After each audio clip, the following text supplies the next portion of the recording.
Herkese merhaba. Bugün nefis bir brokoli çorbası yapacağız. Malzemeleri sayarak hemen başlayalım. İlk olarak brokoliye ihtiyacımız var. Şöyle önüme alıyorum brokolileri. Karnabahar, brokoli gibi sebzeleri parçalayıp böldükten sonra bir müddet sonra kullanmak onların yararlılığını daha da arttırıyor. Bu şekilde ayırabilirsiniz. Brokolilerim hazır. Onlar bir köşede beklerken bir tencere aldım önüme. Orta boy soğanın hepsini kullanıyorum. Bu büyüklükte. Şöyle parçalıyorum.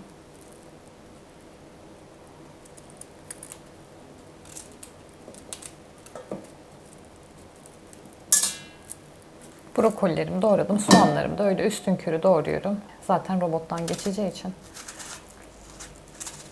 Sarımsağı da aynı şekilde. Üzerine suyunu ekliyorum. Dolu dolu bir bardak. Yarım daha ekliyorum. Suyu ne kadar ekleyeceğiniz aslında sebzeleri ocakta ne kadar durdurduğunuzla ve derecesine bağlı, ısının derecesine bağlı.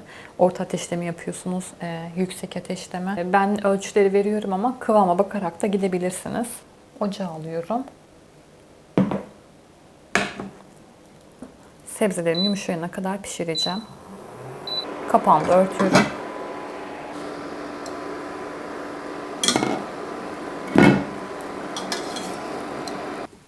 Sebzelerim pişti. 15 dakikam aldı. Yumuşacık olunca altını ocağa kapadım.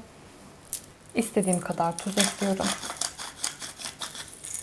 Sütü bu aşamada ekliyorum. Fakat size kıvamı gösterebilmek için çünkü herkes farklı derecelerde, farklı ısılarda haşlayacağı için sebzeyi kıvamını bilmek gerekiyor. Kıvamını gösterebilmek için şimdi blenderla ezeceğim. Ama siz söylediğim gibi ekleyebilirsiniz baştan sütü.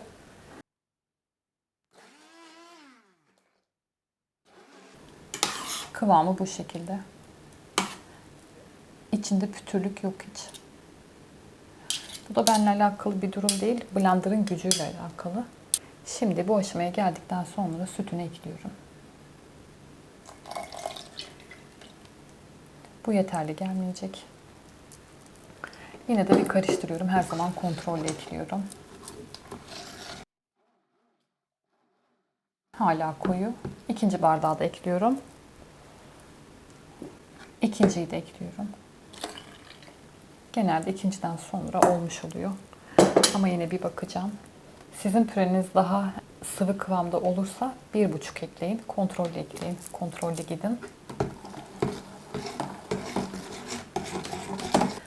Tekrar ocağımı yakıyorum ve kaynayana kadar pişiriyorum. Fokur fokur kaynatmıyorum.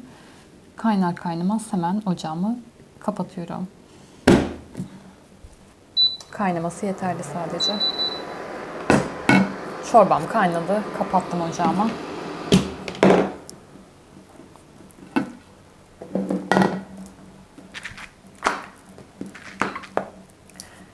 Ateşten alalım. Bunlar süt köpüğü zamanla sönecek. Şöyle onları atmıyorum hiç. Köşeye aldım.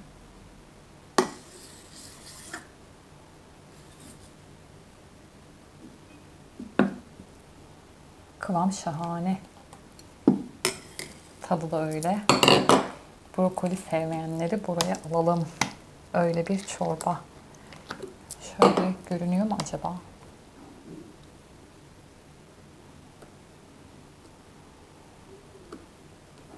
Çorbayı süslemek için badem kullanabilirsiniz. Kavurarak ya da kavurmadan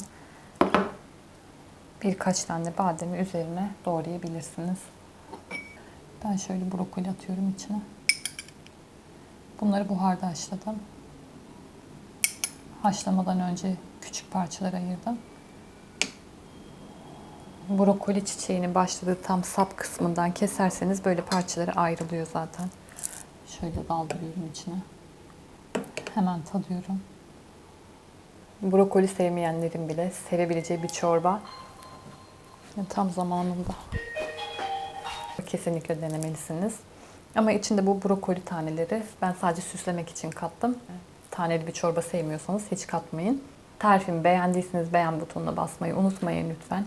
Ev yapımı sağlıklı tariflerin daha fazla kişiye ulaşabilmesi için yorumlar kısmına kalpler koyabilirsiniz. Bu şekilde tariflerimi başkalarının görmesini sağlamış olursunuz. Kanalıma abone olun ve bildirimleri açın ki tarif yüklediğim zaman izleyebilin. Afiyet olsun, hoşça kalın.